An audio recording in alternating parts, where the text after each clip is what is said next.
नासिक की एक बहुत बड़ी हॉस्पिटल में अंकिता की जॉब लग गई थी एज अ नर्स। अंकिता बहुत खुश थी क्योंकि उसके पापा के जाने के बाद घर की हालत ठीक नहीं थी, तो शायद अब वो अपनी माँ का ख्याल अच्छे से रख पाए। उसकी जॉब शिफ्ट में होती, यानी कभी दिन तो कभी रात की। अंकिता अपनी जॉब पूरे मन से करती। वो हर एक पेशेंट का ख्याल बहुत ही अच्छे से रखती। सारे डॉक्टर्स भी उसके काम से बहुत खुश थे। अंकिता के साथ ही एक और नर्स भी काम करती थी, शिवानी। कुछ ही समय में दोनों बहुत अच्छे दोस्त बन गए थे। शिवानी करीब 3 साल से उसी हॉस्पिटल में काम कर रही थी।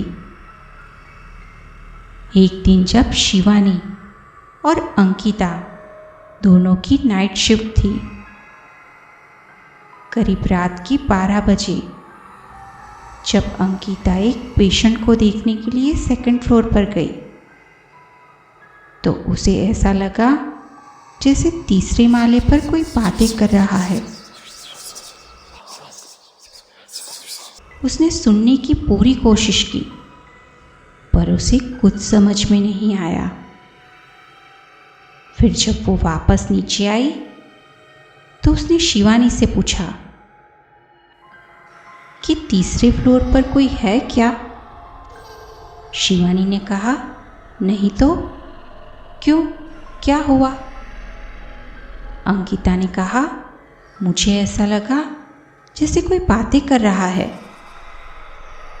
शिवानी के हाव भाव थोड़े बदल गए। फिर उसने कहा, शायद तुम्हें भ्रम हुआ है। वैसे तीसरे माले पर डॉक्टर अरविंद ने अपने लिए एक कमरा बना रखा है, जहां किसी का भी जाना मना है। डॉक्टर अरविंद, जो उस हॉस्पिटल के चेयरमैन थे, अब 2 दिन बाद फिर से, जब अंकिता की नाइट शिफ्ट थी, उसे वही आवाज़ फिर से आई, पर आज उसे किसी लड़की के रोने की आवाज़ आ रही थी। ऐसा लग रहा था कि कोई सिसकियां लेकर रो रहा है। उसे लगा कोई पेशेंट तो गलती से ऊपर के फ्लोर पर नहीं चला गया ना। फिर उसने सोचा कि क्यों ना एक बार ऊपर जाकर देख आए। वो सीढ़ियों से ऊपर जाने लगी। तभी उसे शिवानी की बात याद आई कि ऊपर के फ्लोर पर किसी का भी जाना मना है। वो वापस जा ही रही थी, तभी वो रोने की आवाज़ और तेज हो गई। अब जब अंकिता तीसरे फ्लोर पर पहुंची, तो उसने देखा कि डॉक्टर अरविंद का कमरा खुला हुआ था और वो रोने की आवाज़ उसी कमरे से आ रही थी। अंकिता जल्दी से उस कमरे में दाखिल हुई, तो उसने देखा कि एक लड़की दीवार की तरफ मुंह कर कर रो रही है। उसने बार बार उस लड़की को आवाज़ लगाई कि कौन हो तुम और क्यों रो रही हो और यहाँ कैसे आई? पर वो लड़की रोए जा रही थी।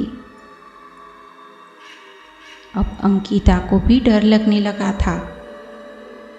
उसने वापस जाने की कोशिश की,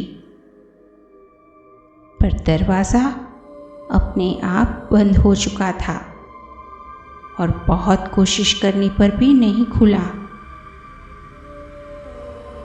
अब जब अंकिता ने वापस पीछे मुड़कर देखा, तो वो लड़की बिल्कुल उसके पीछे छत से उल्टी लटकी हुई थी। उसने जब उसे ध्यान से देखा, तो ये वही नर्स थी जिसकी तस्वीर उसने शिवानी के फ़ोन में देखी थी। पर शिवानी ने तो कहा था कि उसने जॉब छोड़ दी। तभी उस लड़की की आत्मा उस दीवार की तरफ गई और जोर से चिल्लाई, फिर अचानक हवा में कहीं गायब हो गई। अंकिता उस दीवार की तरफ गई। उसने वहां लगी पेंटिंग को हटाया और फिर उसने जो देखा उसे देखकर उसके मुंह से एक चीख निकल गई। अंकिता की चीख सुनकर हॉस्पिटल के दूसरे लोग भी वहां आ गए। सबने देखा कि उस पेंटिंग के पीछे दीवार में किसी की लाश को छुपाया गया था। फिर पुलिस को बुलाया गया और दीवार को तोड़कर उस लाश को बाहर निकाला गया। पूछताछ करने पर पता चला कि वो लाश यहाँ काम कर रही एक नर्स मिताली की है। डॉक्टर अरविंद को भी बुलाया गया और उनसे भी पूछताछ की गई। पहले तो उन्होंने कुछ नहीं कहा। फिर उसने बताया कि उसे मिताली बहुत पसंद थी और उसने उसे कई बार अपने साथ टाइम स्पेंड करने के लिए कहा, पर वो मान ही नहीं रही थी। फिर एक दिन मेरे कहने पर शिवानी उसे मेरे कमरे में लेकर आई। मैंने मिताली को बहुत समझाया, पर वो मानने के लिए तैयार ही नहीं थी। और फिर मैंने गुस्से में उसका गला दबाकर उसे मार डाला। उसे मारने के बाद मैं बहुत डर गया था, इसीलिए उसकी लाश को यहीं छुपा दिया। डॉक्टर अरविंद और शिवानी दोनों को गिरफ्तार कर लिया गया। जब दोनों को पुलिस वैन में ले जाया जा रहा था तो उनकी वैन का एक्सीडेंट हुआ और डॉक्टर अरविंद और शिवानी दोनों की मौत वहीं हो गई। पर हैरानी की बात तो ये थी कि उन दोनों के अलावा किसी को भी कुछ नहीं हुआ। दोनों को शायद उनके किए की सजा मिली।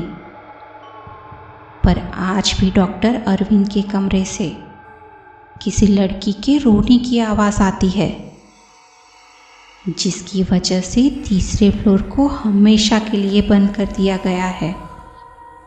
पर आपको क्या लगता है कि आज भी मिताली की आत्मा क्या उसी कमरे में है? दोस्तों, कहानी आपको पसंद आई हो तो वीडियो को लाइक करना और चैनल को सब्सक्राइब करना बिल्कुल भी ना भूलें।